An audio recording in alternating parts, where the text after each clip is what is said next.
سلام به همگی دوستان، امیدوارم حالتون خوب باشه. یه چند هفته‌ای هست که همدیگه رو ندیدیم، با هم صحبت نکردیم، اما خواستم یه آپدیت خیلی کوچیک بگم.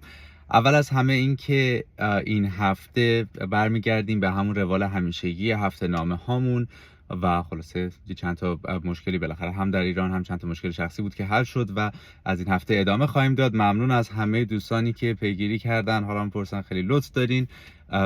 جلسات خصوصی و در واقع صحبت در دایرکت کماکان در جریان بود، ولی خب هفته نامه ها هم از این هفته شروع خواهد شد. یه آپدیت خیلی کوتاه هم اگه بخوام روی بازار بدیم، واقعیتش اینه که در این چند هفته‌ای که با هم صحبت نکردیم خیلی اوضاع تغییری نکرده. تقریبا همه بازارها توی رنج بودن و همه صحبت‌های قبلیمون کماکان سر جاش هستش. کماکان همون پلن برای فروش در نزدیکی قله ادامه دارد، کماکان همه وضعیت سر جاش هستش و خب این یه جورایی خوششانسی ما هم بود که در این چند وقته خیلی اوضاع بازار تغییر نکرد. اما بیشتر راجعش صحبت خواهیم کرد در هفته نامه. اما اینم میخوام اضافه بکنم که در چند هفته آینده، در چند حتی یکی دو ماه آینده خیلی باید منتظر خبرهای خوب خیلی زیاد باشیم. همونطوری که خبرهای بد خیلی نباید ناامیدمون بکنه، خبرهای خوب هم خیلی نباید امیدوارمون بکنه. پس حواستون باشه، اخبار زیاده، مثل همیشه بوده، همیشه هست، اما نذارین که